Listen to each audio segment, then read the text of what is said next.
Bismillahirrahmanirrahim. Assalamualaikum warahmatullahi wabarakatuh. Alhamdulillah rabbil alamin, wassalatu wassalamu ala asyrafil anbiya wal mursalin sayyidina wa maulana Muhammadin wa ala alihi wa sahbihi wa man tabi'ahu ila yaumiddin.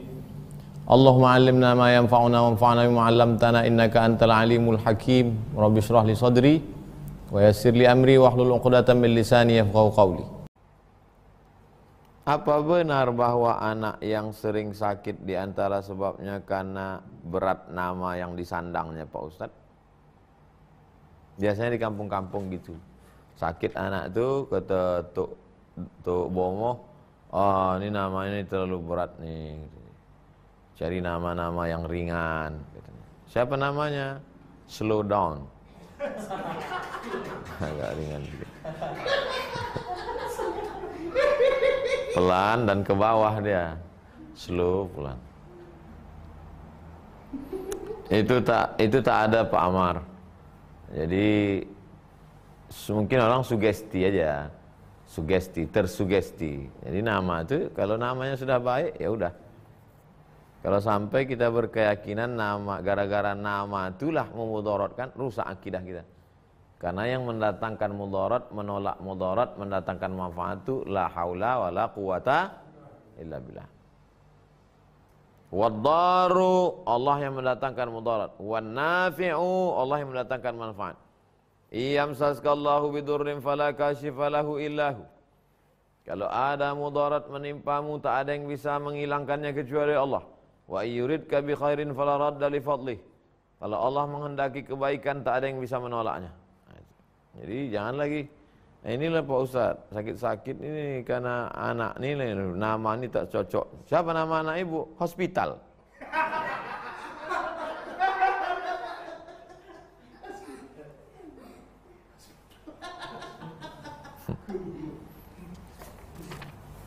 Kasihlah nama yang baik-baik, nama yang mengandung doa. Begitu Pak Amar. Selanjutnya Pak Zaki. Ustadz, apa makna emansipasi menurut ulama dan menurut Ustadz sendiri? Karena banyak yang menyalahgunakan makna emansipasi. Jadi dulu perempuan-perempuan itu tak boleh berkarya, tak boleh berkiprah di Eropa. Perempuan tak boleh baca kitab suci. Perempuan tidak boleh, pokoknya terkekang. Akhirnya pada masa Renaissance, kebangkitan Eropa abad 15, muncullah gerakan emansipasi perempuan. Gerakan yang paling ekstrim, perempuan tak mau menikah dengan laki-laki karena dianggapnya dia sudah terlalu lama terjajah. Itulah muncul gerakan lesbi. Sedangkan dalam Islam itu tidak pernah terjadi. Karena perempuan selalu diberi peran. Waktu Nabi hijrah, siapa yang membawakan makanan ke atas Jabal Sur? Asma, perempuan. Kemarin kita baru bercerita tentang perempuan yang memberikan anaknya ke Nabi, Ummu Sulaim. Anaknya dikasih umur 10 tahun untuk menjadi pelayan Nabi. Perempuan sama Nabi sudah ikut perang, namanya Nusaybah. Belasan luka bekas tombak anak panah. Kata Nabi SAW, bawa dia ini ke kemah Rufaidah. Ada kemah khusus tempat mengobati orang sakit. Jadi dalam Islam perempuan disebut dalam Quran al-mu'minuna wal mu'minat. Orang beriman laki-laki dan perempuan, ba'duhum awliya'u ba'd. Mereka saling tolong menolong. Man amila salihan min dzakarin aw unsa. Laki-laki dan perempuan disebut di situ perempuan. Man amila salihan, siapa yang beramal soleh, min dzakarin laki-laki, au unsa perempuan, wa huwa mu'minun, kalau dia beriman, falanuhyiyannahu hayatan thayyibah, kami akan berikan dia kehidupan yang baik. Jadi perempuan dalam Islam dimuliakan, tak pernah dilecehkan, dihinakan.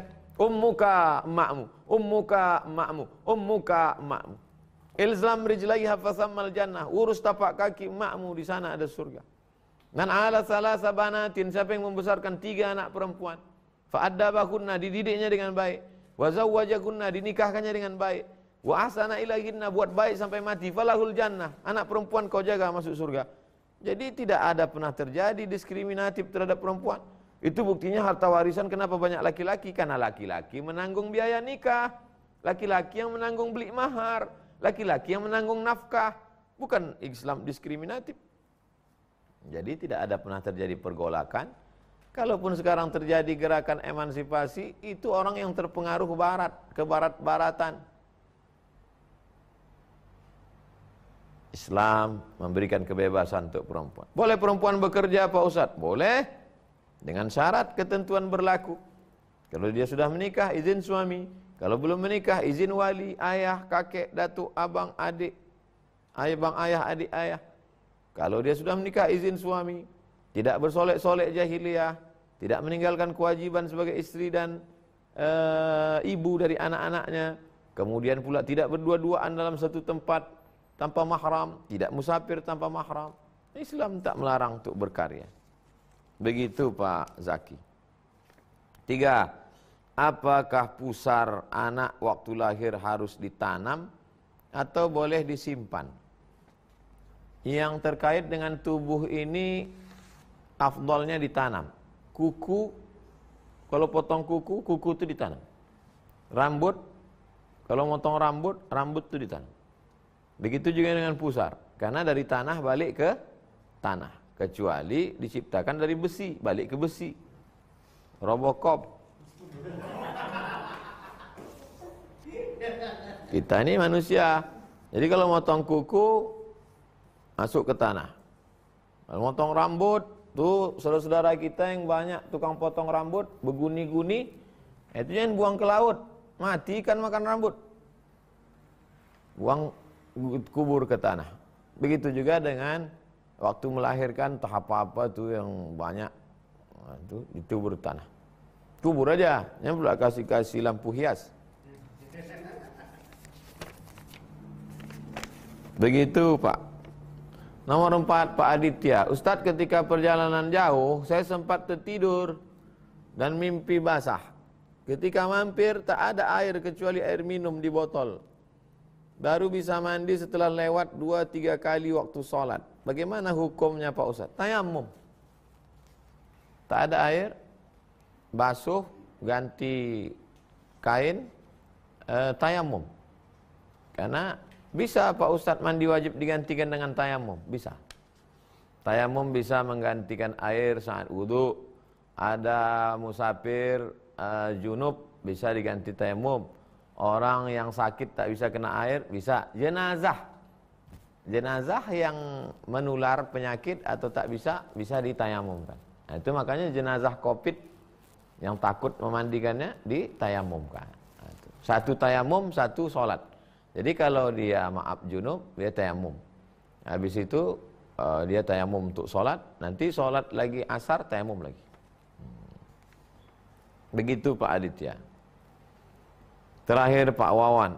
Ustadz, saya sering dengar kalimat ulama tentang menolong agama Allah. Maksud menolong agama Allah itu agama Islam. Inad dina indallah Islam. Apakah cukup dengan kita sholat, puasa, zakat, dan haji Pak Ustadz? Hal adullukum ala tijaratin tunjikum min adzabin alim. Maukah kamu aku tunjukkan perniagaan yang dapat menyelamatkan kamu dari azab Allah? Tu'minuna billah, beriman kepada Allah. Wa tujahiduna fi sabilillah bi amwalikum wa anfusikum. Tolong agama Allah dengan harta kamu dan nyawa kamu. Dengan hartamu. Tolong agama Allah. Bayar zakat itu memang kewajiban.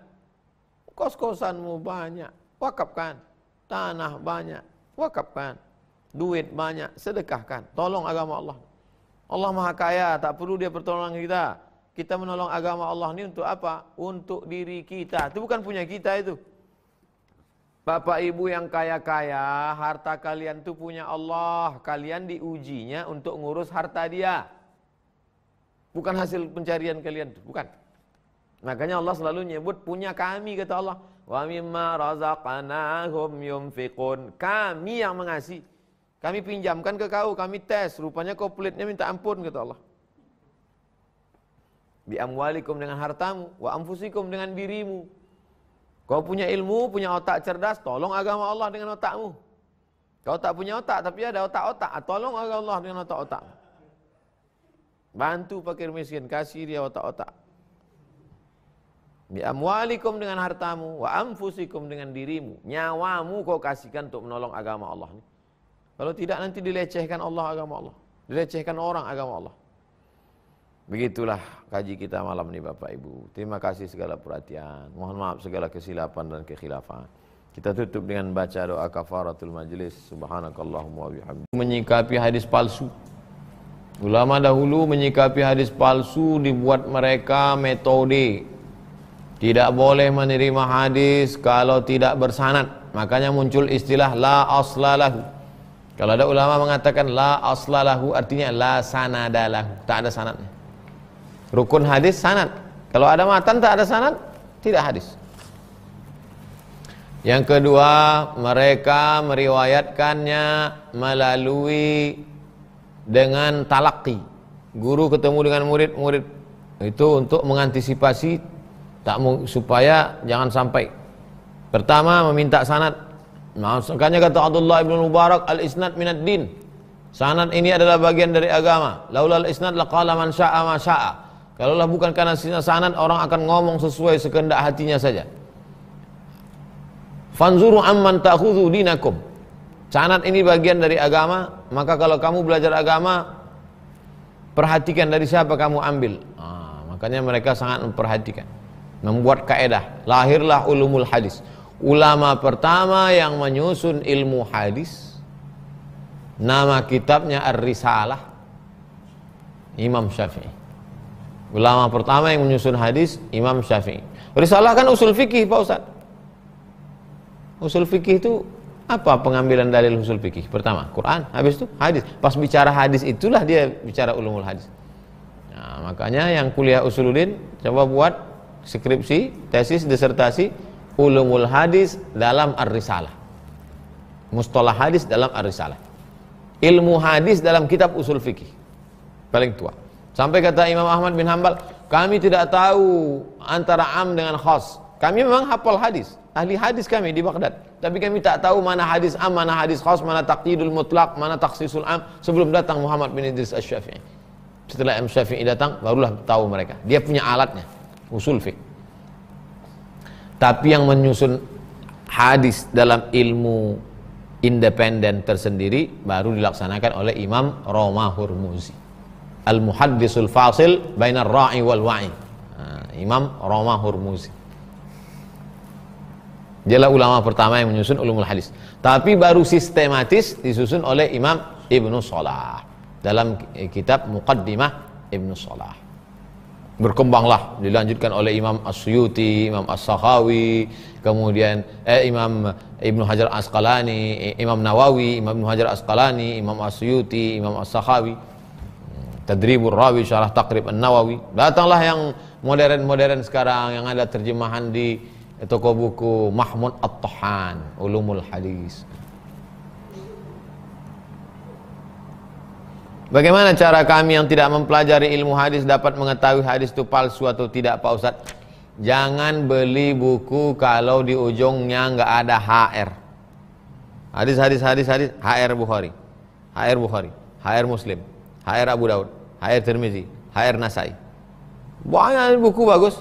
Rasulullah bersabda, entah hadis riwayat siapa. Mudah saja bagi yang awam, mudah saja. Jadi Pak Ustadz sebelum kami beli buku, tengok dulu ada tak HR-nya dalam. HR Al-Kulaini, itu buku Syiah itu, bukan Ahlus Sunnah wal Jamaah.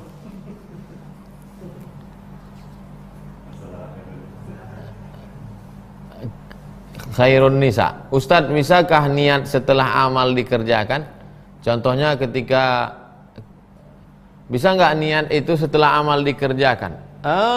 Puasa sunat, puasa sunatnya dilaksanakan sebelum, puasa sunat dilaksanakan sebelum azan subuh. Kalau udah azan tak bisa. Menahan makan minum itu sebelum azan. Haram hukumnya muazin menyebut itu sudah masuk fajar shadiq. Allah itu sudah masuk. Disitulah startnya puasa. Dia Jam 8 dilihatnya ada tak sarapan pagi? Nggak ada. Ah kalau gitu aku puasa aja lah. Puasanya kan udah dimulai jam 5. Tapi niatnya baru jam 8. Boleh pada puasa sunat. Boleh Pak Ustaz? Boleh puasa sunat. Puasa wajib enggak? Harus digabungkan niat sebelum azan subuh. Contoh ketika bangun rumah sakit, ada sedikit niat, dipuji. Setelah ngaji sadar, segera memperbaiki hati. Rumah sakit itu semata-mata karena Allah, sedangkan rumah sakitnya sudah jadi Pak Ustaz. Oh itu namanya memperbaharui niat, tajdidun niat. Ya boleh, nggak apa-apa. Sedangkan ibadah mahdhah, ibadah terbagi dua. Satu ibadah mahdhah. Ibadah mahdhah itu pure, murni ibadah. Contohnya tadi puasa sunat. Sedangkan yang ibu kasih contoh ini adalah bukan ibadah mahdhah. Dia tidak ibadah tapi bernilai ibadah. Bangun rumah sakit, lalu kemudian membuat sumur bor. Awal buat sumur bor karena mau pencitraan. Nah, mau difoto karena mau mencaleg. Ya, mau mencaleg, tiba-tiba nggak jadi. Habis itu ya Allah, sumur bor itu aku ikhlaskan engkau. Karena kalau udah nggak ikhlas boleh, itu namanya ibadah ghairu mahdhah. Ya ikhlaskan aja karena nggak jadi juga. Kalau nggak ikhlas ya 2 kali. Udah duit keluar sumur tuh. Apalagi kalau sampai diminta lagi ya.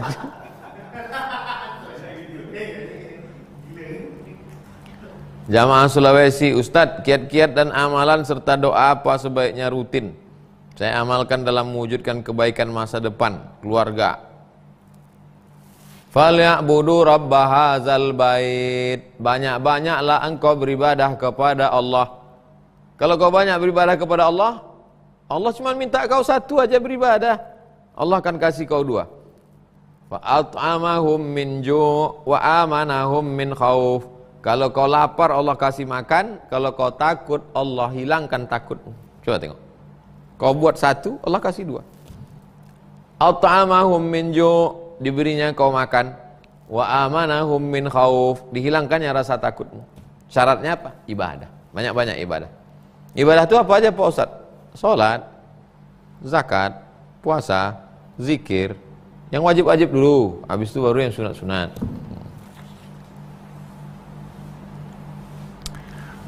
Cuman makan aja Pak Ustaz, itu keterwakilannya. Itu disebutkan Allah 2 itu. At'amahum min ju'. Kalau kau lapar dia kasih makan fisik. Usus fisik, nasi fisik. Contoh fisik yang lain, rumah, kendaraan, fisik. Keterwakilannya disebut 1 aja. Kalau semua mau disebut, kalau kau banyak ibadah maka diberinya kau mobil, diberinya kau motor, diberinya kau sepeda. Tebal kali lah Quran tuh. Contoh aja itu. Kalau kau lapar dikasihnya kau makan. Wa amanahum min khauf. Kan takut. Yang kuliah takut nanti nggak sarjana. Yang udah S1 takut nggak S2. Yang udah S2 takut nggak S3. Yang udah S3 takut nggak kerja. Takut nggak nikah. Takut nggak punya anak. Takut nggak punya mantu. Takut. Wa amanahum min khauf. Dihilangkannya takutmu. Syaratnya apa? Ibadah. Banyak-banyak ibadah. So banyak-banyak ibadah.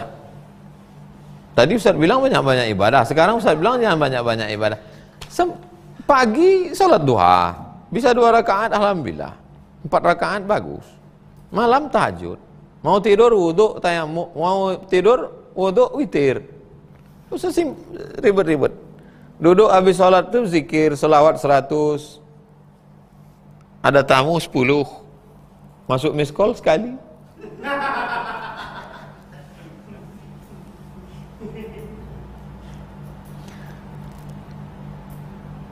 Paksakan diri. Antonda, Ustadz apa hukum merokok dalam masjid? Di masjid daerah saya orang-orangnya merokok Pak Ustadz. Kalau merokok ini kan fatwanya 2. Satu mengatakan merokok haram. Satu pendapat mengatakan merokok makruh. Nah sekarang saya tanya Pak Antonda, Bapak menurut Bapak merokok itu makruh apa haram? Menurut saya merokok itu haram Pak Ustadz. Berarti kalau Bapak merokok dalam masjid sama macam orang minum tua dalam masjid. Karena Bapak mengatakan merokok itu haram. Tapi kalau Bapak mengatakan merokok itu makruh, berarti merokok dalam masjid sama macam makan jengkol dalam masjid. Makan kerupuk jengkol dalam masjid. Ya nggak apa-apa. Nah, pendapat Bapak gimana? Nah, itu yang saya bingung Pak Ustaz. Saya ulang sekali lagi. Merokok itu hukumnya dua. Satu mengatakan haram, satu mengatakan makruh. Kalau Bapak mengatakan merokok itu haram, berarti kalau merokok dalam masjid sama macam orang minum khamar dalam masjid. Tapi kalau Bapak mengatakan merokok itu makruh, berarti sama macam orang makan jengkol, makan petai dalam masjid. Bapak, saya kalau membeli sendiri haram Pak Ustaz. Kalau dibelikan orang makruh. Nah, ini.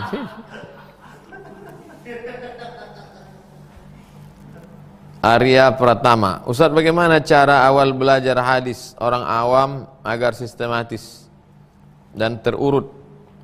Dan kitab apa yang bisa dijadikan rujukan awal belajar hadis? Ada namanya hadis, ada namanya ilmu hadis. Kalau hadis, kitab hadis paling kecil Pak Ustaz, inilah kitab hadis paling kecil. Ini syarahnya nih. Kitab hadis paling kecil antum beli matannya tipis 40 arba'in. Kitab hadis paling kecil arba'in. Nanti setelah sudah hatam arba'in, bacalah Riyadhus Shalihin. Kalau antum tertariknya ke hukum, Riyadhus Shalihin. Kalau tertariknya ke hukum, bacalah Bulughul Maram. Kalau baca syarahnya Subulus Salam. Kalau tertariknya ke zikir-zikir, bacalah Al-Azkar.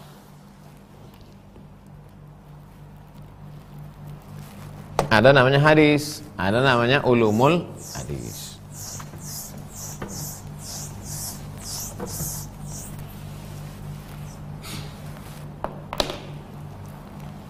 Ada hadis, ada ulumul hadis, ilmu hadis. Sama macam ada tafsir, ada ulumul Quran. Kalau hadis, antum baca lu arba'in, 40 Nawawi. Nah, setelah hatam, antum baca Riyadhus Shalihin. Riyadhus Shalihin. Kalau tertarik hukum Bulughul Maram. Kalau tertarik zikir-zikir, Al-Azkar. Itu kita hadis. Dah. Lalu kemudian barulah yang agak besar sedikit, Jawahirul Bukhari, Mukhtasar, ringkasan Bukhari. Atau yang Bukhari Muslim, Al-Lu'lu' wal Marjan. Fimat tafaqa alaihi syaikhan. Nah, habis itu barulah antum baca buku yang besar, Kutubus Sittah. Sahih Bukhari, Sahih Muslim, Sunan Abi Daud, Sunan Tirmizi, Sunan Nasa'i, Sunan Ibnu Majah. Terjemahnya udah ada sekarang. Kalau ulumul hadis, yang bahasa Indonesia dulu. Jangan langsung yang turas, yang klasik, berat, susah memahaminya. Nah, yang sekarang nih ada terjemah bahasa Indonesia, Syekh Mahmud Tohan. Ulumul hadis Mahmud Tohan. Atau mabahis fi ulumul hadis. Mabahis fi ulumul hadis. Mana al-Qattan. Mabahis fi ulumul hadis. Dah habis itu baru yang bahasa Arab. Sudah ada terjemah Indonesia. Ustadz-ustadz di masjid kasih usul, Pak Ustadz, kita gimana kalau ngaji arba'in? Satu pertemuan satu hadis Pak Ustadz. Satu pertemuan satu hadis, seminggu 4 kali. 10 bulan 40 khatam. Khatam arba'in. Nanti habis Idul Fitri pindah kitab Riyadhus Shalihin atau Bulughul Maram atau Al-Azkar. Atau ringkasan-ringkasan. Jawahirul Bukhari, Mukhtasar. Oh, ini pertanyaan semalam.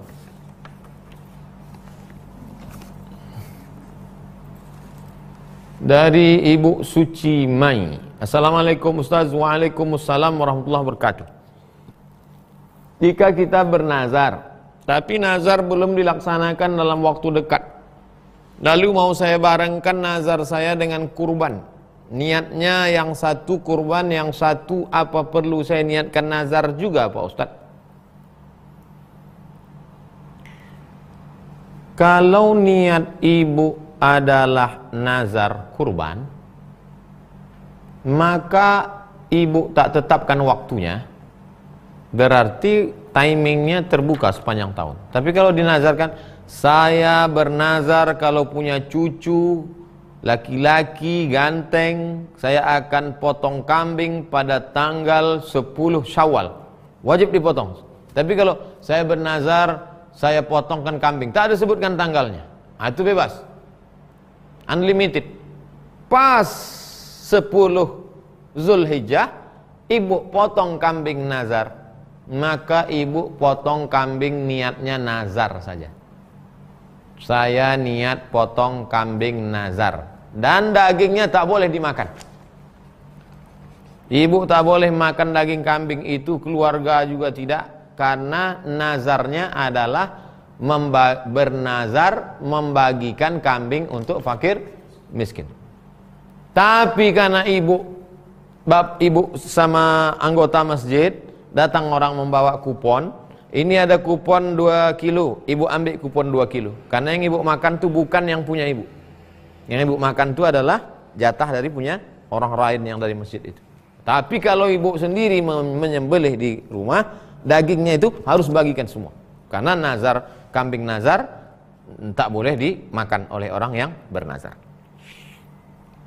Tapi kalau ibu punya duit 5 juta, beli 2 ekor kambing, yang satu nazar, yang satu kurban. Dua, Pak Zulfa, Ustadz, semua pekerjaan itu tergantung niatnya. Ada orang bilang sholat tidak usah pakai sarung kopiah, karena yang penting niatnya. Apa betul pernyataan itu Pak Ustadz? Pak Zulfa, ada namanya rukun, ada namanya syarat, ada namanya wajib, ada namanya sunat.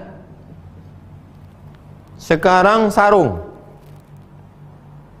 menutup aurat syarat, menutup aurat syarat. Syarat sah solat menutup aurat, menutup aurat. Pakai apa menutupnya? Nggak diatur. Mau pakai sarung, mau pakai training, mau pakai kelambu, mau pakai, enggak, syarat. Kalau tidak ditutup, maka tidak sah sholat. Lalu kemudian pakai peci, menutup kepala. Menutup kepala ketika sholat hukumnya sunat. Ngikut sunnah Rasulullah, tidak wajib, tidak rukun, tidak syarat. Menutup kepalanya pakai apa? Terserah. Mau pakai topi, mau pakai peci. Tapi di tempat kita, dari mulai Pulau Jawa, Sulawesi, Kalimantan, Papua, setiap di kampung kami di negeri Melayu, kalau kita bertamu ke rumah makcik, pakcik, saya mau sembahyang, pasti mereka kasih kain sarung dan peci. Nah, pakai. Walaupun Nabi tak pernah pakai peci, tapi yang dipakai substansinya menutup aurat. Nah, balik ke pertanyaan Pak Zulfa. Ada orang bilang sholat tak usah pakai sarung, tak usah pakai kopiah, karena yang penting niatnya. Ini pasti anak-anak muda yang pulang kampung, dipaksa sama orang kampung pakai peci. Kok kenapa sembahyang tak pakai peci, nggak pakai sarung? Karena dia baru pulang dari kota, sudah ngaji. Yang penting niatnya Pak. Ucapannya benar, adabnya kurang. Maka saya pulang dari Mesir tetap pakai peci, tetap pakai sarung, menjaga adab. Kalau secara fikih sah, pulang dari kota ke kampung pakai celana jeans, pakai baju kaos, pakai rompi, nggak pakai peci, pergi ke masjid, ya nggak salah, tapi adabnya kurang. Nah, jadi Islam ini tidak hanya bicara tentang halal, haram, makruh, mubah, tapi juga bicara tentang sopan santun, tata krama. Kalau kebetulan di kampung itu saya pergi ke pondok pesantren, ya pakai sarung, menghormati kiai-kiai. Ketemu dengan para habaib, pakai jubah saya. Saya tengok habaib pakai sorban, pakai top peci putih. Nah, itu menghormati mereka. Syekh Muhammad Mutawalli Asy'arawi ketika diundang ke Eropa, pakai jas, pakai dasi. Cari video Syekh Sy'arawi pakai dasi ketika ceramah di Eropa. Tapi jangan orang pakai celana pendek kita bersempak pula.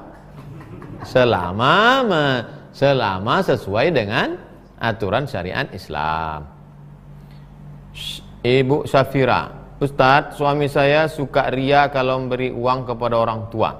Jadi tanpa sepengetahuan suami saya bersedekah pada orang tua. Tapi saya niat pahalanya untuk suami. Mohon penjelasannya Pak Ustadz. Ibu kan dapat duit dari suami ibu. Jadi bapak itu sudah bersedekah kepada ibu. Seorang suami ketika dia memberikan nafkah, makan, pakaian, tempat tinggal, makan dia kasih istri anaknya, pakaian dia kasih, tempat tinggal dia kasih, maka itu sudah sedekah bagi dia. Kalau dia tambah lagi bonus, ini untuk ayahmu, ini untuk emakmu, ini untuk adikmu, maka bertambah lagi. Tanpa ibu niatkan, maka sudah mendapat pahala dia. Mudah-mudahan bapak termasuk orang yang ikhlas yang baik, insyaallah. Amin ya rabbal alamin. 4. Pak Ahmad Badruz Zaman. Ustadz, umur saya 19 tahun. Ananda Ahmad Badruz Zaman. Saya memutuskan taubat dari dosa pacaran. Apabila saya ingin istiqomah dan memperdalam ilmu agama, mulainya dari mana Pak Ustadz? Pertama, akidah dulu, Ananda Ahmad Badruz Zaman. Tentang Allah, tentang malaikat, tentang Rasul, tentang kitab, tentang hari kiamat, tentang alam barzah, tentang mati, tentang siratal mustaqim, tentang surga, tentang neraka. Ini akidah, keyakinan. Lalu kemudian yang kedua, engkau belajar tentang fikih. Salat, bagaimana puasa, bagaimana fikih, hukum halal, haram, makruh, sunat. Salat dulu, salat yang paling penting, rukun-rukun salat, apa yang membatalkan salat, fikih. Yang ketiga, engkau belajar tentang akhlak. Bagaimana menghormati guru, tata krama, sopan santun, membersihkan hati, jangan hasad, jangan dengki, jangan busuk hati. 3. Akidah, fikih, akhlak. Sumbernya apa? Sumbernya Al-Quran dan Sunnah Rasulullah. Buku juklaknya Quran dan Sunnah.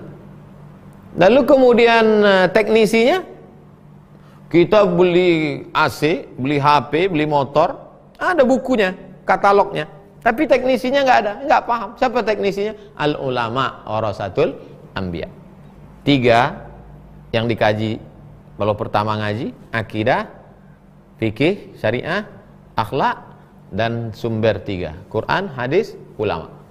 Nah, silakan cari di kajian Buya Yahya, kajian Ustadz Idrus Romli, kajian Gus Baha, kajian Ustadz Sapi Antonio, ekonomi Islam, kajian Ustadz Bahtiar Nasir, kajian banyak kajian.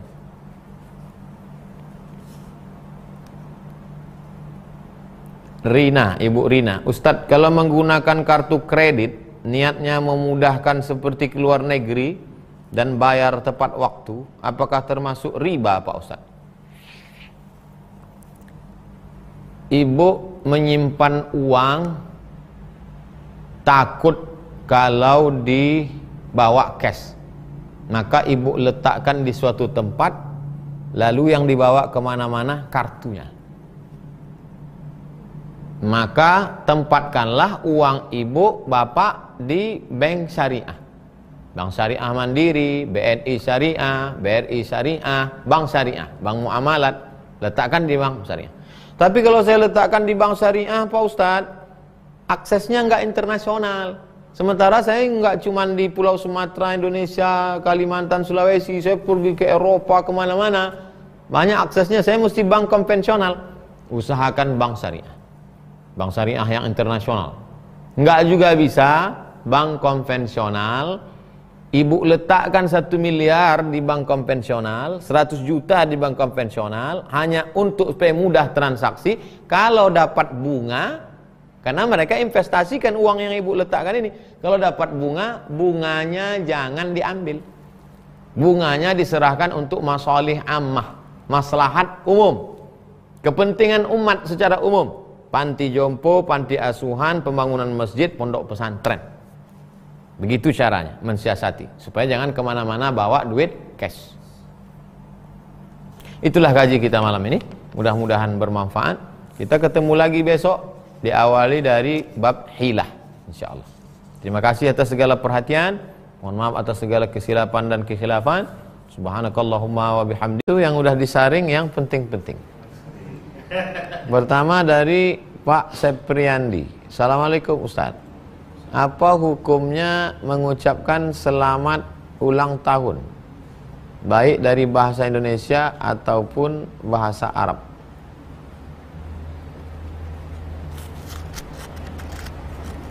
Substansinya apa? Substansi. Kalau kita lihat, kalau orang-orang yang biasa, dia bilang HBD, ya kan? Itu. Ini yang agak-agak milenial lah. Kemudian yang biasa-biasa aja, yang level-level biasa, kemudian kata dia selamat ulang tahun. Selamat ulang tahun. Kemudian kalau ustad-ustad itu barakallahu fi umrik. Barakallahu fi umrik. Atau lagu Habib Rizik Syihab, Mabruk Alfa Mabruk. Mabruk Alfa Mabruk. Nah, coba kita tengok substansi dari 4 ungkapan ini. Pertama, happy. Happy itu kan senang, kan? Happy birthday. Happy. Happy berarti senang. Senang.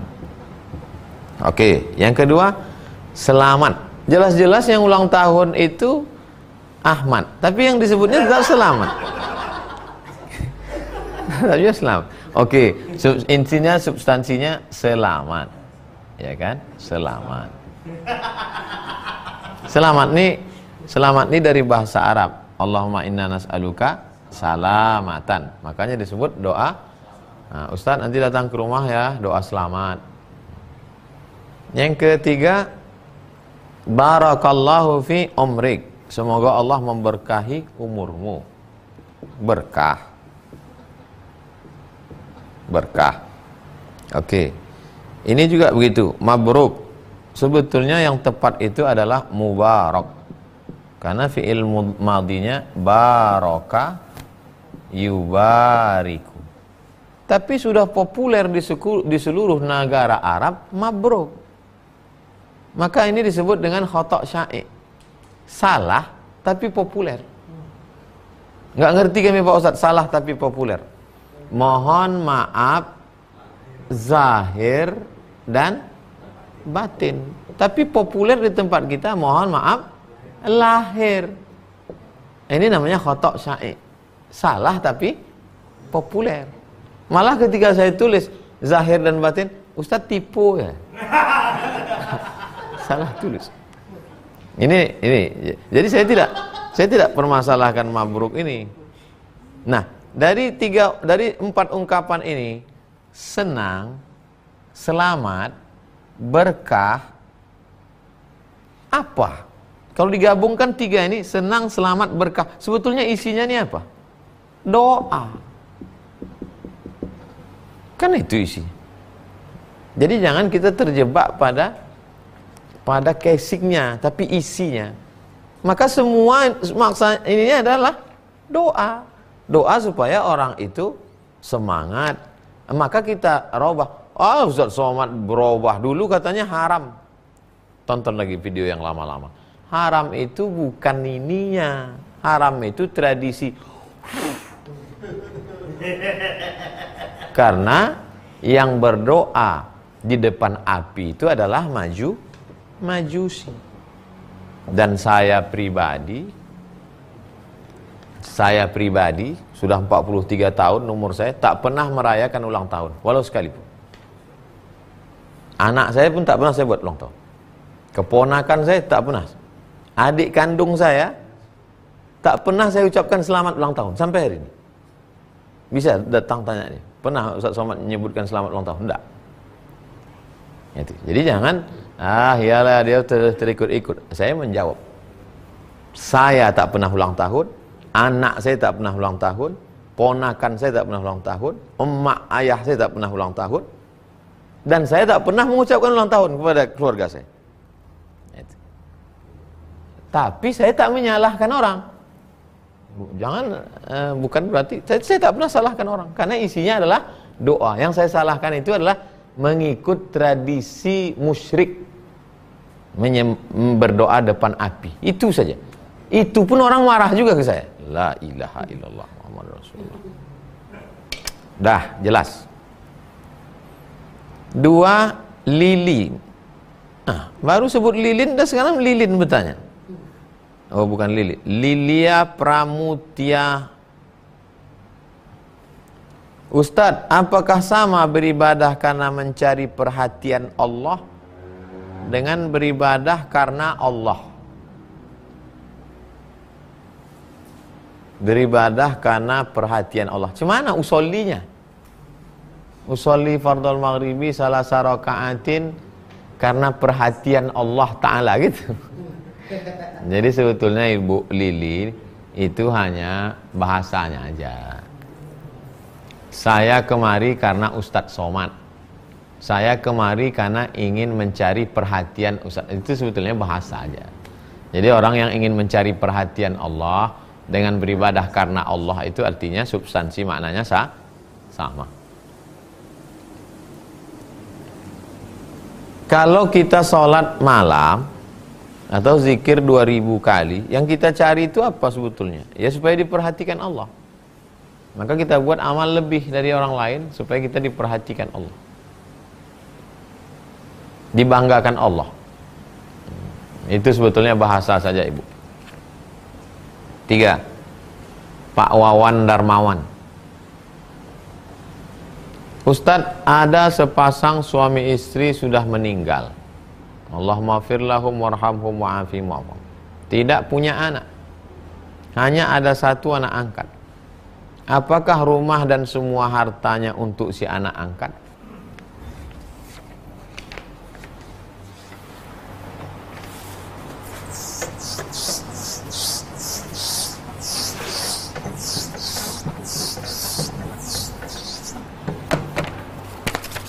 Ada suami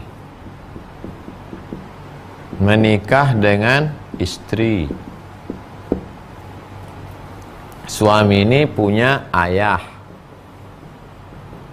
suami juga punya ibu, suami punya saudara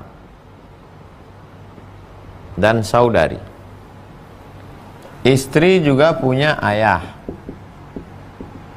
istri juga punya ibu, istri juga punya saudara dan saudari. Pernikahan si suami dan istri, lahirlah anak-anak. Inilah ahli waris semuanya. Inilah ahli waris. Kalau anak ada, saudara ini tak dapat. Kalau anak tak ada, saudara dapat. Ini dalam kasus ini saudara anak tak ada. Maka siapa yang dapat? Saudara. Makanya kalau anak ini tunggal, dibunuh oleh si saudara. Dalam kasus Nabi Musa alaihissalam, dibunuh si anak itu. Lalu kemudian gimana supaya anak ketahuan pembunuhnya? Dicarilah lembu yang belum pernah dipakai membajak, yang warnanya kuning indah dipandang mata, tasurun nazirin, yang umurnya tak tua tak muda sedang. Akhirnya dapatlah lembu itu yang ada di dalam hutan, harganya seberat emas. Lembu itu ditimbang seberat emas.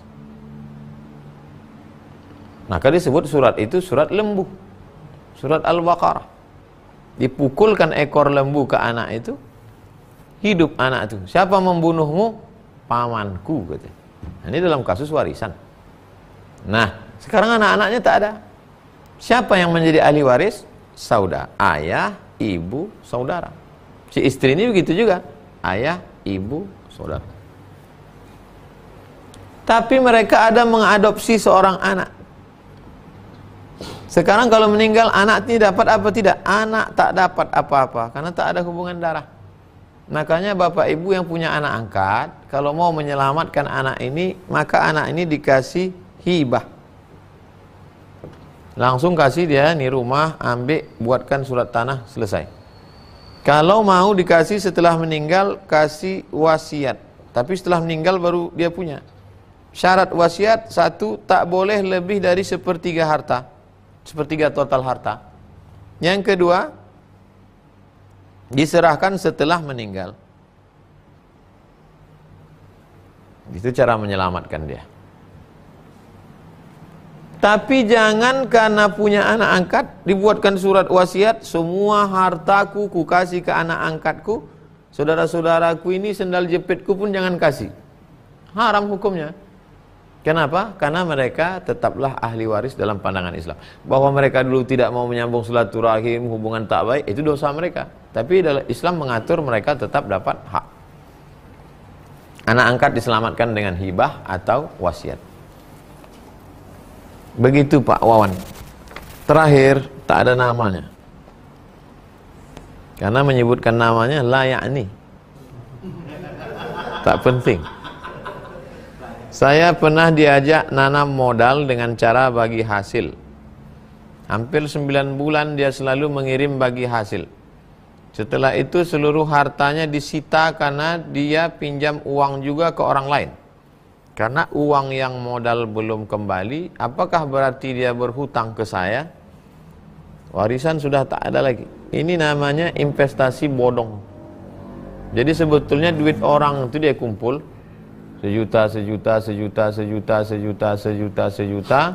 kali 1000 orang, 1 miliar. Lalu sebetulnya tak ada investasi.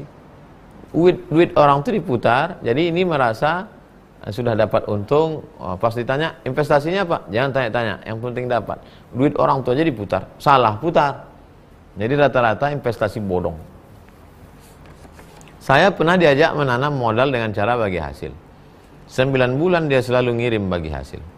Setelah itu seluruh hartanya disita karena dia pinjam uang juga ke orang lain.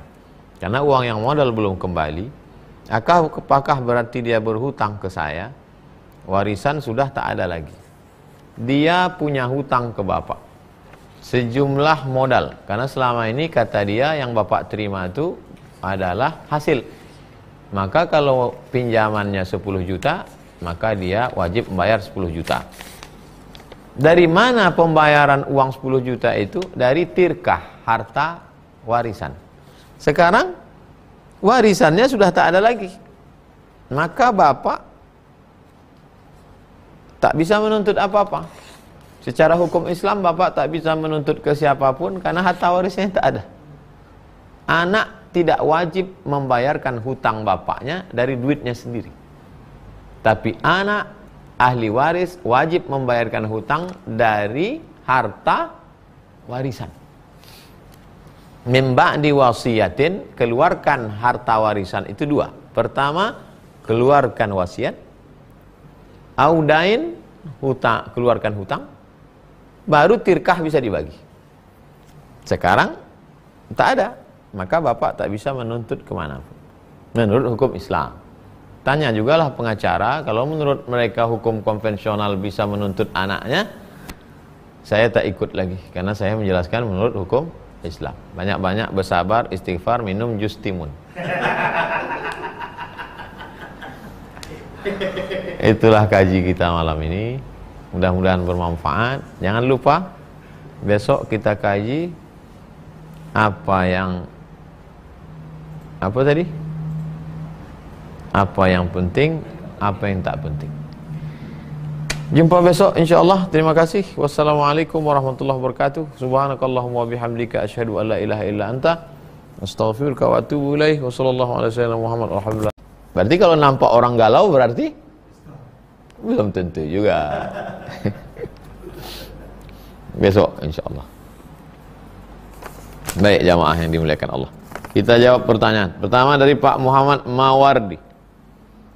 Muhammad terpuji. Mawardi itu dari 2 kata sebetulnya.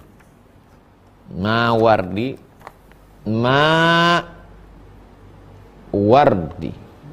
Ma artinya air, wardi bunga mawar. Mawardi, air bunga mawar. Air bunga itu harum semerbak. Mandi kembang pakai mawardi, air bunga. Dulu bunga mawar itu dimasukkan ke dalam air, disimpan, itulah jadi parfum. Pabriknya ada di Taif.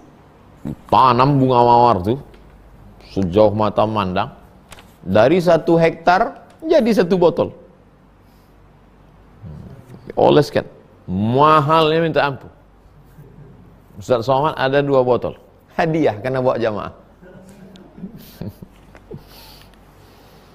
Assalamualaikum Ustaz, apa hukumnya memungut uang yang tercecer dan kita tak tahu siapa pemiliknya?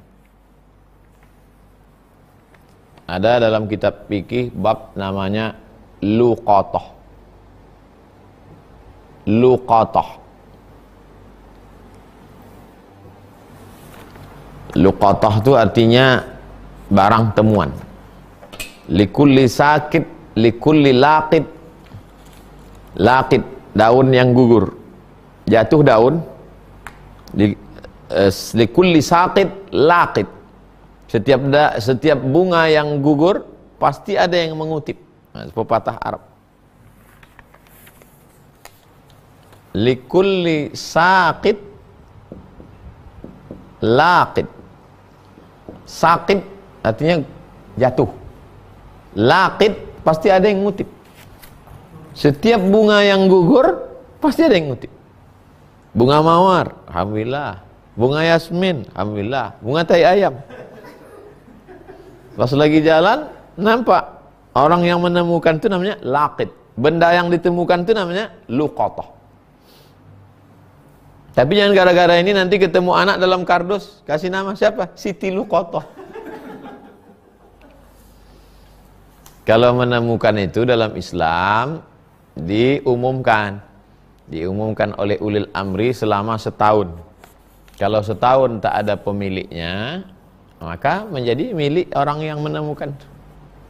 Jadi selama setahun itu berdoa lah, mudah-mudahan tak ada pemiliknya. Ustadz pernah menemukan, sampai sekarang belum. Kalau dulu ada jamaah umroh, habis melontar jumroh, jamaah haji tahun 2000 saya haji dari Mesir. Habis melontar jumroh, dia melihat duit 2000, duit segepok gini, dolar. Tadi Pak Ustadz pulang lontar jumroh dapat saya. Enggak Bapak ambil? Enggak. Terus kenapa? Takut saya ini tanah suci, nanti saya ambil hilang pula duit saya yang di Indonesia. Oh, jujur. Insya Allah. Di Indonesia lebih hebat lagi. Ketemu duit 500 juta. Dikembalikannya. Bangga kita jadi. Di zaman Covid, zaman sulit, bisa nemu duit 500 juta, dikembalikan. Hebat. Jujur orang Indonesia. Baru sekali ini. Jadi begitu Pak Muhammad Mawardi. Kalau tak tahu mau dikemanakan Pak Ustadz, serahkan ke masjid. Saya selalu nyerahkan ke masjid Pak Ustadz. Berapa? 2000 perak. Pak Salman, Ustadz saya mengguyur air saat mandi wajib dan terpercik ke bak mandi. Apakah menjadi air mustakmal? Bak mandi itu kalau bisa lebih dari 2 kulah. Berapa sentimeter tuh? Buat lebih dari 60 cm. 1 meter ke atas, 1 meter ke samping. Kalau bak-bak kecil tuh, itu khawatir kita terlalu banyak masuk. Itu makanya dalam mazhab Syafi'i tangan tak dicemplungkan ke dalam. Khawatir mustakmal. Mazhab Syafi'i ini kuat ihtiyatnya, kehati-hatian. Air itu disiramkan ke tangan. Air itu siram ke tangan, buku muka. Bukan air itu masuk ke dalam. Khawatir jadi mustakmal. Jadi kalau sedang mandi, masuk air ke situ, tidak jadi mustakmal. Tapi kalau kita orangnya warak, takut, khawatir, Maka bak-bak mandi kita itu besarkan. Semeter lebar, semeter ke bawah, ke atas, semeter ke samping. Supaya dia lebih dari 2 kulah. Tidak menjadi mustamal. Kalau hanya terpercik setetes 2 tetes. Tapi ada orang mandi ini setengah badan dia ke bak tu. Masuklah ke dalam. Mustamal. Begitu Pak Salman. Ibu Rani, jika selama hidup tak pernah ada niat mengenal Tuhan, apa Tuhannya mau bertemu hamba tersebut jika wafat walaupun syariatnya bagus?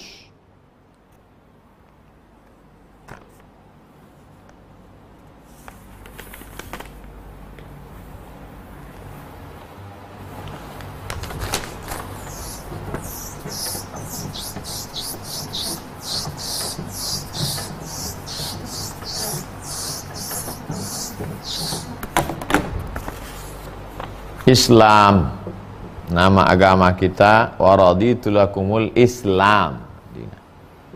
Yang pertama, akidah. Apa itu? Mengenal Allah. Yang kedua, syariah. Halal haram, salat, zakat, puasa, haji. Yang ketiga, akhlak. Akidah ini disusun oleh Imam As-Sanusi, disyarah oleh Imam Ad-Dasuqi dalam mazhab Abul Hasan Al-Ash'ari. Wujud, qidam, baqa, mukhalafatu lil hawadis, qiyamuhu binafsihi, wahdaniyah, qudrat, iradat, ilmun, hayat, sama, basar, kalam. Referensinya Pak Ustadz, bahasa Indonesia Pak Ustadz, 50 sifat. Karena dia ditambah nanti tentang nabi, malaikat, surga, neraka. Kiai Haji Idrus Ramli. Yang bahasa Arab paling mendasar kali Pak Ustadz, Jala'ul Afham, Syarah Aqidatul Awam. Syarah Aqidatul Awam. Siapa tu Pak Ustadz? Sayyid Muhammad Alawi Al-Maliki. Ustadz dulu di Sanawiyah Al-Husunul Hamidiyah.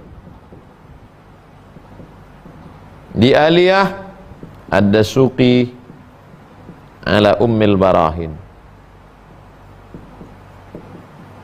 Waktu di Al-Azhar Mesir, Tauhid. Baru kitabnya disusun oleh ulama Azhar. Pembahasannya ini juga, wujud, qidam, baqa, mukhalafatul qiyamu binafsi, wadaniyah, kudrat, udrat, ilmun, hayat, sama, basar, kalam.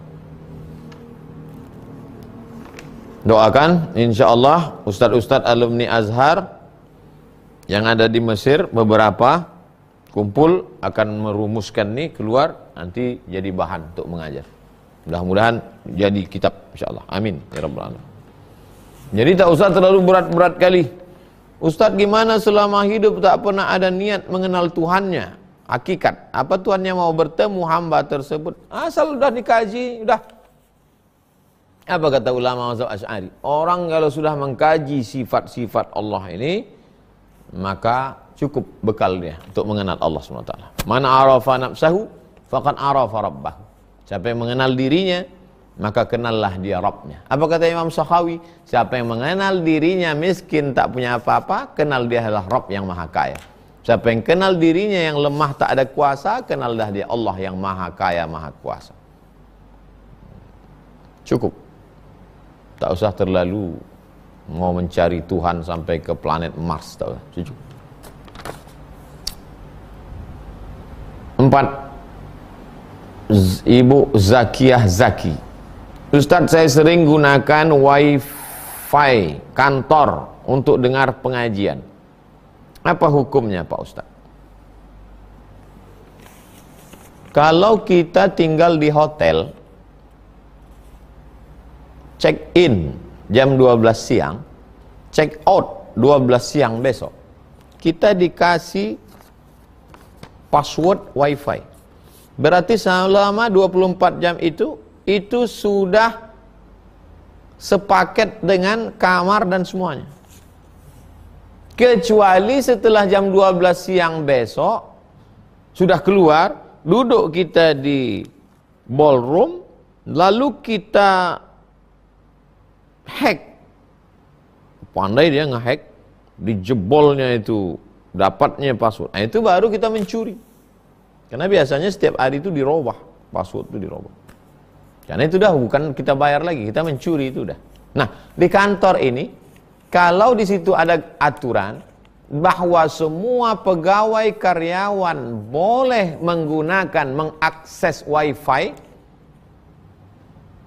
dan selama dia masih karyawan, kecuali jam 12 itu dia kena PHK. Jam 12 kena PHK. Jam 12:05 masih dia pakai, berarti dia mencuri. Berarti dia sudah menggunakan hak yang bukan punya dia. Hidup ini simple saja. Jangan zalimi, jangan pakai punya orang. Jangan sakiti orang. Karena itu akan menjadi berat bagi kita. Ittaquz zulma, jangan zalimi orang, jangan pakai punya orang, perusahaan. Karena perusahaan itu kan beberapa orang yang berkoalisi untuk membuat sebuah usaha. Maka disebut dia syirkah. Syarikah itu artinya berkongsi. Begitu Bu Zakiyah, Zaki. Terakhir, Ustaz, apa hukum anak laki-laki ketika menikah menggunakan bin paman karena ayahnya tak diketahui, dan setelah beberapa tahun diketahui ayahnya? Orang kalau dia mau menikah pakai bin bapaknya. Kalau ayahnya tak diketahui karena dulu ditemukan di balik bambu, kan tak mungkin bin bambu, maka bin Abdillah.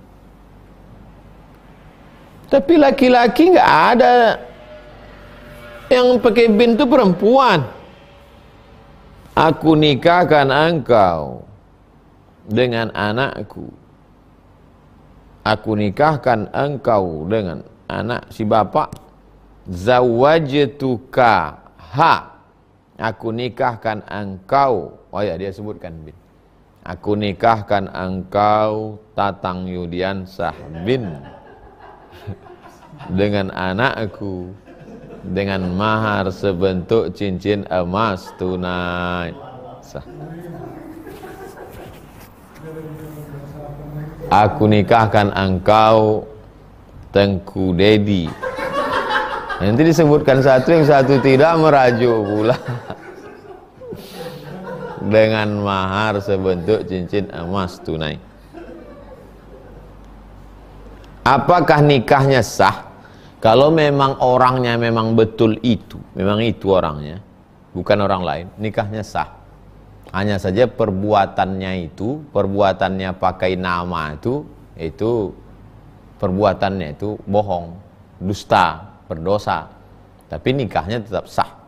Yang gara-gara ini nanti pulang dia ke rumah, ternyata nikah kita tidak sah, Dinda. Jadi gimana bang? Abang mau nikah lagi sama yang lain. Nah, nikahnya tetap sah. Perbuatan dosa itu gimana? Taubatlah, istighfar. Ini tentang masalah bin dan binti tadi. Fahrul artinya bangga. Razi artinya Rai. Rai itu sebuah kota di Persia. Fahrul Razi, kebanggaan orang kota Rai. Siapa itu? Imam besar, meninggal tahun 606.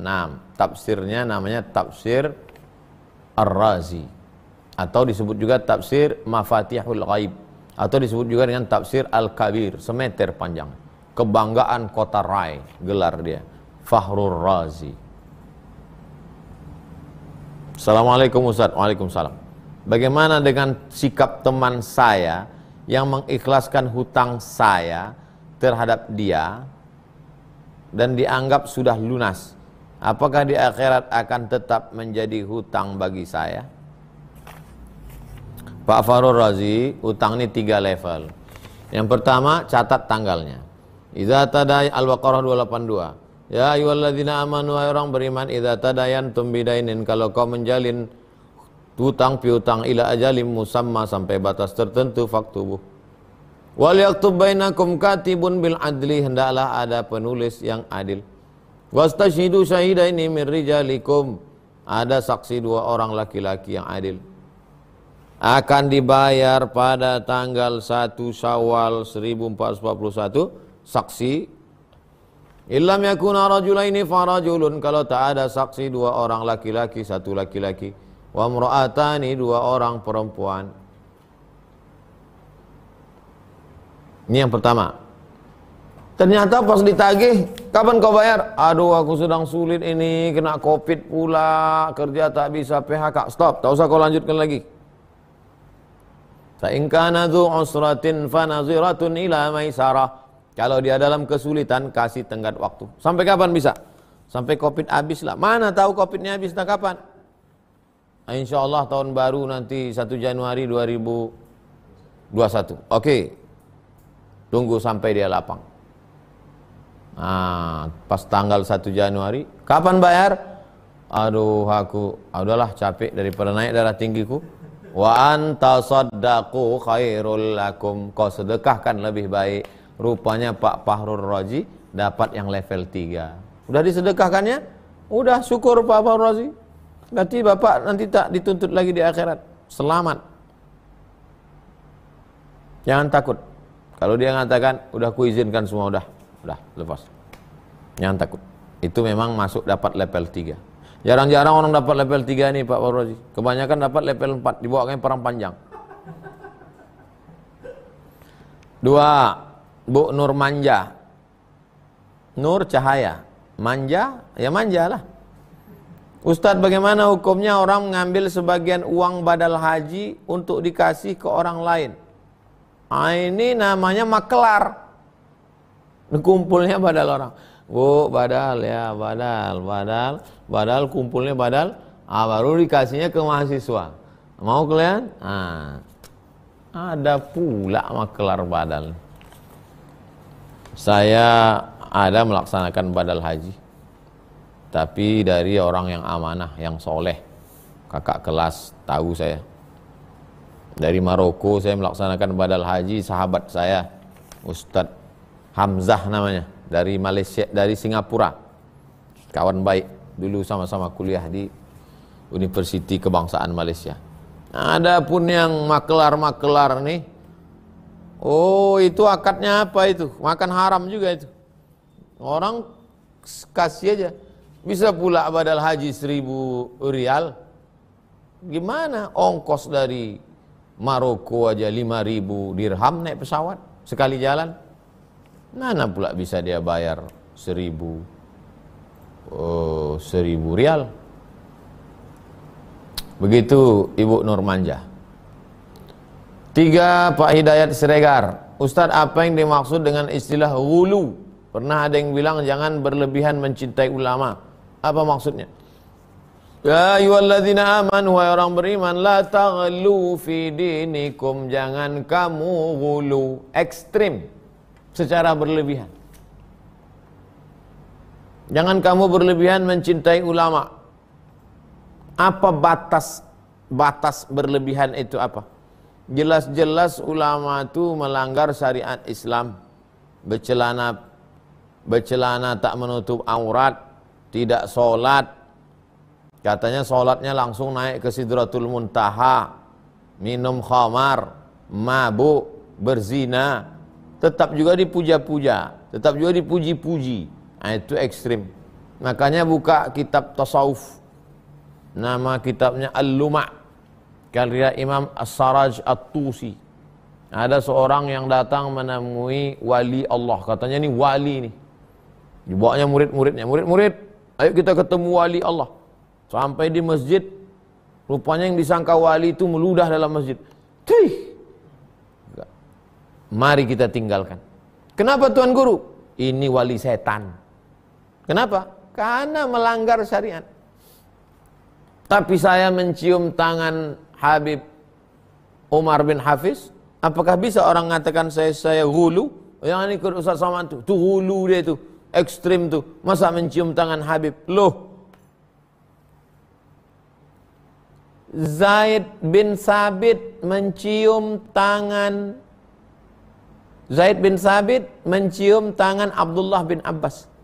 Kata Abdullah bin Abbas, kenapa kau cium tanganku? Karena kau kerabat Rasulullah SAW. Salahkah saya mencium tangan Habib Umar bin Hafiz? Dia keturunan Rasulullah SAW. Innal Hasan wal Husain sayyida syababi ahlil jannah. Sesungguhnya Sayyidina Al-Hasan, Sayyidina Al-Husain adalah pemimpin pemuda penghuni surga. Nah, jadi yang namanya ghulu itu batasannya adalah syariat Islam. Kalau bertentangan dengan syariat Islam, maka ekstrim, ghulu, melampau batas. Kita tetap menghormati habaib, mencintai ulama sesuai dengan perintah Allah dan perintah Rasulullah sallallahu alaihi wasallam. Begitu Pak Regar. 4. Ibu iswatun hasanah, suri tauladan, uswatun hasanah. Ustaz, apa hukumnya saya menerima sodakoh untuk anak saya yang mau kembali ke pesantren?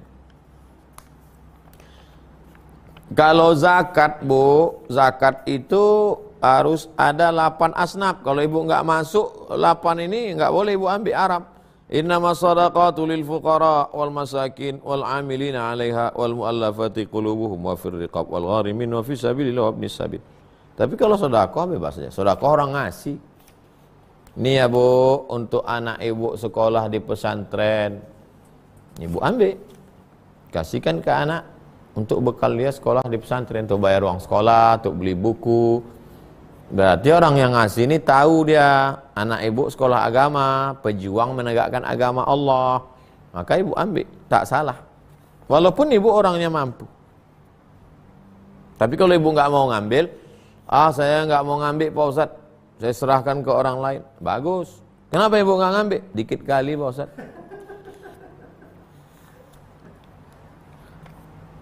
5. Ibu Amira Zikra. Ustadz, bagaimana cara membersihkan diri dari makanan yang haram? 2. Yang pertama materinya, bendanya. Caranya gimana? Label halal. Halal Majelis Ulama Indonesia. Daging halal. Rumah potong, yang motong juleha. Juru sembelih halal. Ada halal. Jelas. Materinya, bendanya. Yang kedua, caranya. Cara mendapatkannya. Dari hasil bertani, cocok tanam, tanam sawit, tanam karet, tanam palawija. Dari hasil dagang, bisnis. Jangan dari hasil riba. 2 itu saja. Ibu-ibu kalau suaminya pulang bawa duit sekoper, jangan alhamdulillah. Alhamdulillah. Tanya dulu, ini dari mana? Dari mana ini bang? Jangan kau tanya-tanya. Pokoknya halal ini. Dari mana? Aku tak mau anak kita makan haram. Masuk neraka jahanam nanti kita. Oleh sebab itu pentingnya kita menyadari apa yang kita makan. Tak ada gunanya, hidup ini singkat. Berapa lama kita nikmati? Lama-lama sakit mati. Demikian jamaah yang dimuliakan Allah SWT. Terima kasih segala perhatian, mohon maaf segala kesilapan dan kehilafan. Subhanakallahumma wabihamdika. Jika ahli keluarga ada mengikuti Syiah, kemudian dia meninggal, bolehkah kita mendoakan dia? Apakah doa kita sampai dekat dia? Cik Nur coba buka Google. Mudah-mudahan ada package. Tulis di situ Somad Morocco, SOMAD MOROCCO space, lepas itu tulis Syiah, enter. Udah dapat? Klik. Mari kita baca sama-sama. Saya tak nak menjawab, saya ingin jawab sendiri dari yang saya baca. Mari kita buka sama-sama. Udah? Pertama pendapat Imam Malik, Rawal Khallal an Abi Bakar al-Marudhi. Imam Khallal meriwayatkan dari Abu Bakar, aku mendengar Abu Abdullah Imam Malik berkata, allazi yashtumu ashaban nabi, orang yang mencaci maki sahabat Nabi, laisa lahum ismun nasibun fil Islam, mereka tidak Islam. juz 2. Al-Khalal As-Sunnah juz 2 halaman 557. Laisa lahum nasibun fil Islam. Mereka yang mencaci maki sahabat Nabi, mereka tak Islam. Ada keluarga Makcik Nur ni mencaci maki sahabat Nabi? Cuba, pernah tak dia mencaci maki sahabat Nabi? Setahu kami belum ada dia mencaci Pak Ustaz. Berarti dia belum sampai level tu. Belum dalam betul kaji dia. Kalau dah dalam kaji dia, pastilah dia akan berdoa setiap habis subuh, Allahumma la'an sonamai Quraisy. Laknatlah dua berhala Quraisy, karena mereka melaknat Abu Bakar dan Umar, karena Abu Bakar dan Umar dituduh merampas khilafah Sayyidina Ali. Oke, sekarang imam kita, Imam Syafi'i. Wa akhrajal Harawi an Yusuf bin Yahya al-Buwaiti. Imam Al-Harawi meriwayatkan dari Yusuf bin Yahya al-Buwaiti, dia berkata, aku bertanya kepada Imam Syafi'i, "A'usalli khalfar Rafidhi?" Bolehkah aku sembahyang di belakang orang Syiah? Kalau ada orang Syiah jadi imam, boleh aku sembahyang?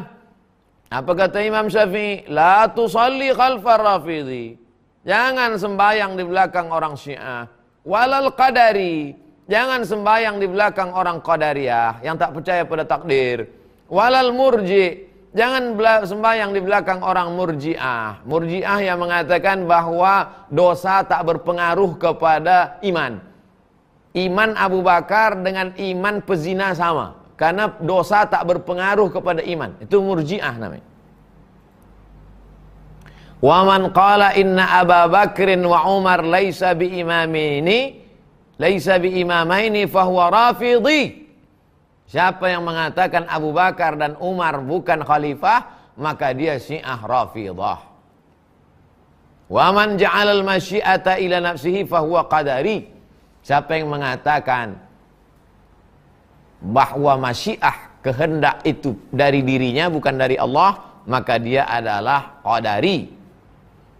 Jadi kalau Qadari, orang yang tak percaya pada takdir, jangan sembahyang di belakang dia. Apa makna tak boleh sembahyang di belakang dia? Syiar A'lam An-Nubala, Imam Zahabi, juz 10, halaman muka surat 31. Sekarang Imam Hambali. Humul ladzina yatabarra'una min ashabi Muhammadin sallallahu alaihi wasallam. Mereka adalah orang yang yatabarra'una, melepaskan diri dari sahabat Nabi. Yasubbunahum, mencaci maki sahabat Nabi. Wa yantaqisuna, mengurangi kemuliaan sahabat Nabi. Wa yukaffiruna, mengkafirkan sahabat Nabi. Illa arba'ah. Yang tak kafir sahabat Nabi cuma 4 saja. Pertama Sayyidina Ali, kedua Sayyidina Ammar bin Yasir, ketiga Sayyidina Miqdad bin Aswad, keempat Sayyidina Salman. Wa laisatir Rafidah minal Islam min fi syai'. Syiah Rafidah tidak Islam. Buka dalam kitab As-Sunnah karya Imam Ahmad bin Hanbal halaman 82. Sekarang kita baca apa kata Imam Abdurrahman ibnu Mahdi. Qala Abdurrahman ibnu Mahdi. Imam Abdurrahman bin Mahdi berkata, Al-Jahamiyah wal-Rafidiyah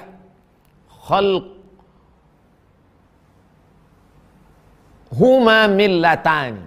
Kelompok Jahamiyah dan kelompok Syiah Rafidah adalah dua agama, bukan Islam.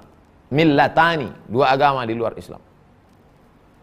Sekarang pendapat Imam Bukhari, penulis kitab Sahih Al-Bukhari. Apa kata Imam Bukhari? Ma ubali sallaitu khalfal jahmi war rafidi am sallaitu khalfal yahudi wan nasara. Sembayang di belakang Jahmi dan Rafidi dengan sembayang di belakang Yahudi dan Nasrani, aku tak peduli. Kenapa? Karena tak ada bedanya. Wala yusallamu alaihim, tak boleh mengucapkan salam kepada mereka. Kepada siapa? Kepada Syiah. Wala yu'adun, kalau sakit tak boleh dijenguk. Wala yunakahun, tak boleh menikahkan anak kita kepada orang Syiah. Wala yushhadun, tak boleh bersaksi dan mereka memberikan kesaksian. Wala tu'kalu dzabaihuhum, sembelihan mereka tak boleh dimakan. Sembelih tak boleh dimakan. Makanlah sembelihan juleha, juru sembelih halal. Siapa lagi? Imam Al-Ghazali, Imam Bukhari, udah. Imam Syafi'i, udah. Sekarang Imam Al-Ghazali. Falau sarraha musarrihun bi kufri Abi Bakrin wa Umar. Kalau ada orang secara jelas mengkafirkan Abu Bakar dan Umar, faqad khalafal ijma'a wa kharaqahu, maka sesungguhnya dia sudah bertentangan dengan ijma' dan merusak ijma' ulama. Warada ma jaa fi haqqihim minal wa'di bil jannah, waradda ma jaa fi haqqihim minal wa'di bil jannah. Maka sesungguhnya orang yang mencaci Abu Bakar dan Umar itu sudah menolak hadis Nabi tentang menjanjikan mereka penghuni surga. Al-Ashra al-Mubasysyaruna bil jannah. Wassana'i alaihim, Nabi memuji mereka. Wal hukmi bi sihhati dinihim, Nabi menjamin kebenaran agama mereka. Wa tsabati yaqinihim wa taqaddumihim ala sairil khalqi fi akhbarin katsiratin, mereka itu benar keyakinannya, mereka lebih mulia daripada makhluk yang lain, banyak hadis tentang itu. Faqailu dzalika, orang yang mencaci Abu Bakar dan Umar, in balaghathul akhbar, kalau hadis-hadis itu sudah sampai ke dia, wa'taqada ma'a dzalik, sudah sampai hadis tentang Abu Bakar dan Umar itu ke dia, tapi dikafirkannya juga Abu Bakar dan Umar, fahuwa kafirun, maka dia kafir. Bitakdzibihi Rasulullah SAW, karena dia sudah mendustakan Nabi Muhammad SAW. Faman kadzabahu bikalimatin min aqawilihi fahuwa kafirun bil ijma'. Siapa yang mendustakan Nabi Muhammad, maka dia kafir dengan ijma'. Baca kitab Imam Al-Ghazali, nama kitabnya Fadaih Al-Batiniyah, halaman 149. Banyak lagi. Baca sendirilah, makcik. Letihlah. Baca sendiri. Oh, kami nggak ada mengkafirkan Abu Bakar. Itu yang mengkafirkan Abu Bakar dan Umar itu dulu. Ini 40 masalah Syiah. Nama penulisnya Emilia Renita. Nama editornya Jalaluddin Rahmat. Penerbitnya Ijabi, Ikatan Jamaah Ahlul Bait Indonesia. Halaman 194. Ditulisnya Abu Bakar LA. LA itu apa artinya? Laknatullah alaih. LA itu laknatullah alaih, bukan lubuk aluang.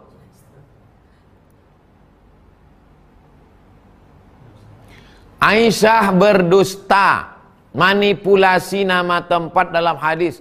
Nama bukunya Al-Mustafa, pengantar studi kritis tarikh, penulis Jalaluddin Rahmat, penerbit Mutaharib Press, cetakan pertama Juni 2002. Dah, habis nih kalian potong video nih, share. Baru saya menuai bully. Dibully mereka, dicaci mereka. Tak peduli saya. Golok dari Babe Sidik siap untuk motong kurban. Jangan kalian potong video ini nanti. Saya serius-serius sekali. Saya takut-takut kali. Takut tak membuat mati lama, serius tak membuat mati cepat. Selanjutnya Pak Mahfud.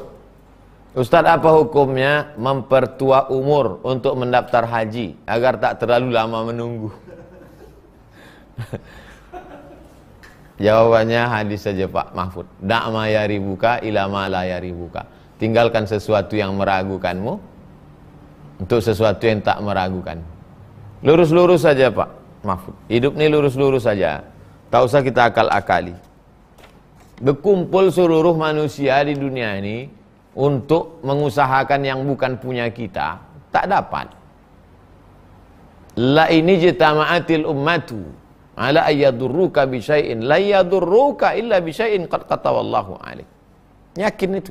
Berkumpul manusia untuk memudaratkanmu, kalau tidak kata Allah tak jadi. Iyam saskallahu bidurin fala kashifalahu iyyahu wa iyuridka bi khairin fala radda li fadlih. Kalau Allah ingin memberikan kau kebaikan, tak ada satu pun yang bisa menolak.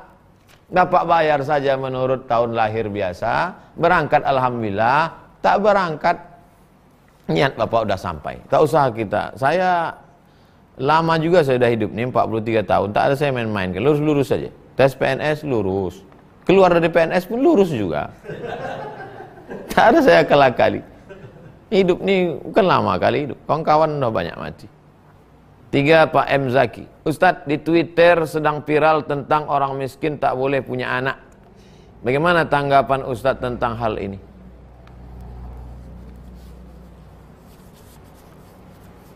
Orang yang mengatakan miskin tak boleh punya anak itu mesti bersyahadat sekali lagi. Karena berarti dia mengingkari satu ayat Quran. Bukan satu ayat Quran. Wa ma min dabbatin fil ardi illa 'ala Allah rizquha. Semua yang ada di atas muka bumi ini dijamin Allah rezekinya. Ayat yang lain, la taqtulu auladakum khasyata imlaq. Jangan kau bunuh anakmu karena takut mereka tak makan. Kami yang mengasih makan mereka, bukan kau. Bukan 1-2 ayat mereka ingkari. Ulang balik syahadat kalian yang takut punya anak. La haula wala quwata illa billah. Orang jahiliyah dulu anak tuh udah sempat jadi baru dibunuhnya. Ini belum sempat jadi udah dibunuh. Lebih parah lu jahiliyah sekarang. Namanya jahiliyah abad 21. Jahiliyah milenial. Pak Akbar Gede Ageng. Ustadz, bagaimana sikap seorang istri yang suaminya gemar sedekah dan amal jariah tapi kurang perhatian? Sedekah itu hukumnya sunat. Sedangkan memberikan nafkah anak istri itu hukumnya wajib. Dalam beramal ini ada skala prioritas. Ada namanya wajib. Bayar utang jatuh tempo wajib. Memberi nafkah anak istri wajib. Berzakat wajib. Ada orang tak bayar utang, tidak memberi nafkah anak istri, asik sedekah aja. Itu pun sedekah direkam untuk mencari subscriber. Ini tak betul. Makanya ngerti kita dulu mana wajib, mana sunat muakkad, mana sunat. Jadi beramal itu ada fiqhul aulawiyat, skala prioritas. Oke, yang terakhir. Ustadz, apa hukum menjual kotoran ternak untuk dijadikan pupuk? Kata yang mengharamkan jual kotoran ternak itu payah betul lah pakai kotoran ternak. Ciri kambing, si ayam, tai ayam itu, tai ayam di bawah kandang ayam itu kan di skop, masukkan ke itu, kata dia najis. Maka menjual najis hukumnya haram. Kata yang mengharamkan. Kata yang menghalalkan, yang dijual ini bukan tainya. Apa yang dijual? Keringatnya, jasanya. Jasa menyekopkan. Sebetulnya Pak Ustadz ngurus tai ayam ini keringatnya tak terlalu lelah, hidung ini tak tahan Ustadz. Kata yang mengharamkan, menjual najis itu haram. Kata yang membolehkan, bukan menjual najis. Sama juga jual cacing. Cacing haram. Al-khaba'is, menjijikkan. Jual cacing. Itu pagi-pagi di jalan jual cacing. Simpan pula cacing itu di freezer. Di situ juga ikan. Jual cacing haram. Kata yang menjual cacing, yang saya jual ini bukan cacingnya, tapi jasa mencari cacing itu. Menggali tanahnya, memasukkannya ke plastik, menyimpannya lagi di kulkas. Cacing itu kalau kepanasan mati. Dia mesti pakai ASI pula. Nah, oleh sebab itu maka kalau nanti ada orang mengatakan mengharamkan jual tai kambing, ditengoknya pada aini bendanya. Kalau ada yang menghalalkan, yang ditengoknya adalah pada jasanya. Jasa menyekopkannya, memasukkannya, memasarkannya. Dah, setelah saya ceritakan, putuskanlah. Pakai hadis tadi. Da'ma yaribuka ila ma la yaribuka. Tinggalkan sesuatu yang meragukanmu kepada sesuatu yang tak meragukan. Alhamdulillah Pak Ustadz, tak jadi saya jual. Ragu saya. Kenapa? 2 goni, 20.000. Yang satu lagi, hilang ragu saya Pak Ustadz. Kenapa? 2 ton, 2 juta. Kalaupun mau dipakai yang halal, ya tak apa-apa, jasanya. Bukan haramnya tai kambing itu tak sama dengan haramnya anjing, babi dan khamar. Kata Nabi SAW,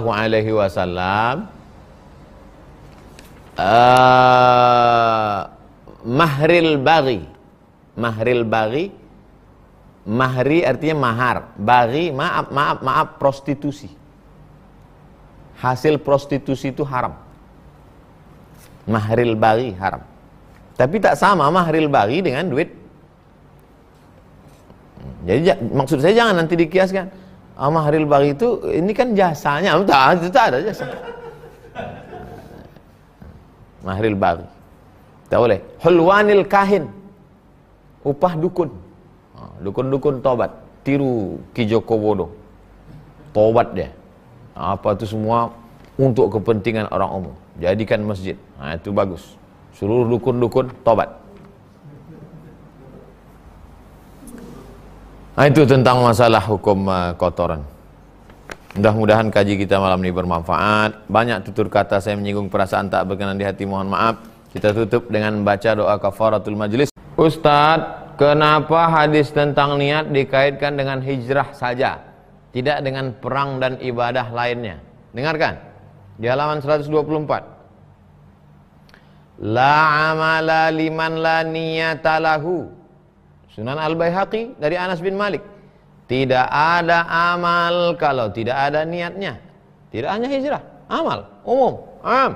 1, 2. Laisa lil mar'i min amalihi la ma nawahu. Orang tidak akan mendapatkan apa-apa dari amalnya kecuali yang dia niatkan. La amala illa biniyatin. Tidak ada nilai amal kecuali dengan niat. Dalam Talkhis Al-Habir Ibnu Hajar Al-Asqalani. 3. Innaka lan tunfik nafaqatan. Ini sedekah. Engkau memberikan sedekah tabtaghi biha wajh Allah, karena berharap ikhlas, karena hanya mengharapkan Allah, bukan karena pujian, bukan yang lain. Illa ujirta 'alaiha, kau dibalikan pahala. 4. Ibnu Majah.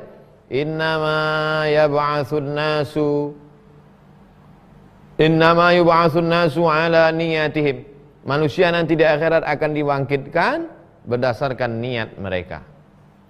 5. Hadisnya sama, matannya beda, teksnya beda, redaksinya beda. Ada dalam Sahih Muslim. Jadi tidak itu saja, ibu, bapak. Tidak hanya terkait dengan itu. Tapi kalau mau dicari-cari, kenapa hanya dikaitkan dengan jihad? Kenapa dikaitkan dengan hijrah? Karena memang niat yang paling berat adalah hijrah. Karena hijrah itu meninggalkan kampung halaman, meninggalkan anak, meninggalkan istri, meninggalkan harta, meninggalkan bisnis. Maka kalau tidak putus niatnya, kalau masih setengah-setengah, hijrah enggak ya? Hijrah enggak ya? Hijrah enggak ya? Jadi TikTok dia nih.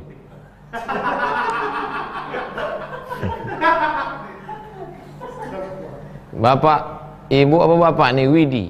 Ustadz, bolehkah puasa weton pas hari lahir? Apa weton?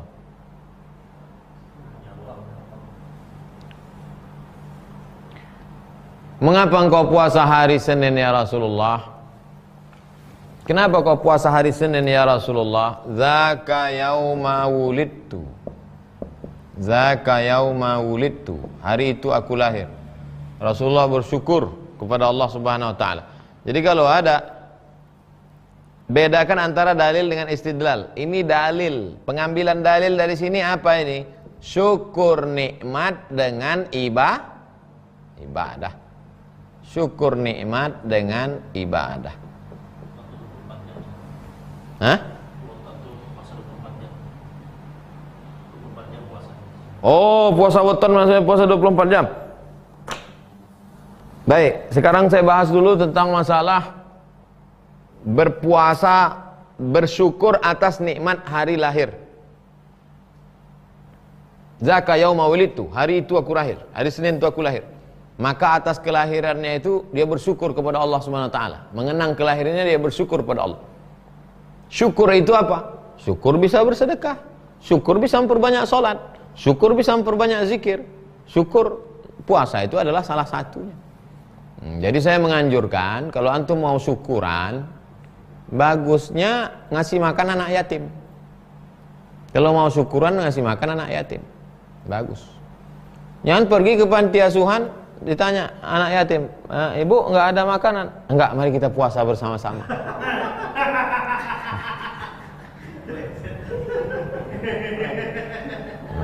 Nah, Yang selanjutnya adalah puasa nyambung atau disebut dengan puasa wisol. Jadi puasa wisol ini hukumnya tak boleh, terlarang. Masih ingat biografi Imam Nawawi? Imam Nawawi makannya setelah Isya. Imam Nawawi makan setelah Isya, habis itu mau azan subuh sahur dengan seteguk air. Kalau begitu Imam Nawawi makannya sekali aja. Pas azan maghrib buka, membatalkan puasa, sunnah takjil.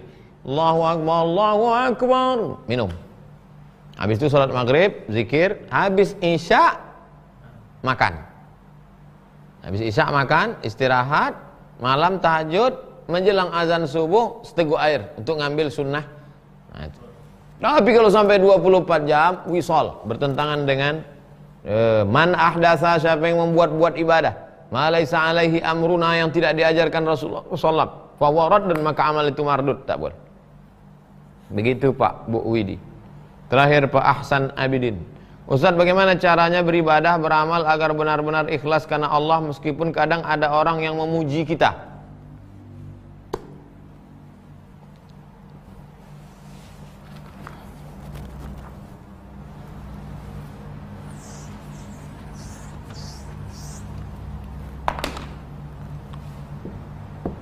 Tarkul amali li ajlin nas riya. Tidak jadi beramal karena takut dipuji orang, riya. Pak Hasan Abidin nggak jadi sholat sunat karena takut dipuji orang, nggak jadi ngasih sembako karena takut dipuji orang, riya. Wal amal li ajlihim syirik. Beramal karena ingin dipuji orang, syirik. Sewa wartawan, keluar tengah malam. Nah, nanti kalian tulis di web ya, foto saya dari jauh ya, syirik. Tak jadi beramal karena ingin takut dipuji orang, riya. Beramal karena ingin dipuji orang, syirik. Lalu apa yang bisa kita lakukan? Luruskan niat. Bismillahirrahmanirrahim. La haula wala quwata illa billah. Lakukan. Batang berbisik dalam, lawan dengan istighfar. Astaghfirullah. Allahumma sholli ala sayyidina Muhammad. Allahu akbar.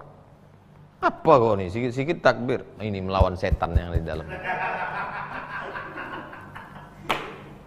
Ustadz, ada nggak lintasan dalam hati Pak Ustadz? La ughwiyannahum, aku akan senantiasa berbisik-bisik dalam hati mereka. Madaman arwahuhum fi ajsadihim, selama ruh masih ada dalam jasad mereka. Selama ruh masih ada dalam jasad bapak, dalam jasad ibu, dia terus berbisik-bisik. Sesuatu terus kita lawan. Sampai kapan dia berhenti Pak Ustadz? Sampai ruh keluar dari jasad, mati kita, baru dia berhenti. Baik jamaah yang dimuliakan Allah, besok kita lanjutkan hadis yang kedua. Hadis yang pertama ini 10 lembar 20 halaman 3 kali pertemuan. Hadis yang kedua ini 25 halaman. Berapa kali Pak Ustadz? Wallahu a'lam bishawab. Hadis yang kedua tentang Islam, iman, ihsan. Islam, iman, ihsan.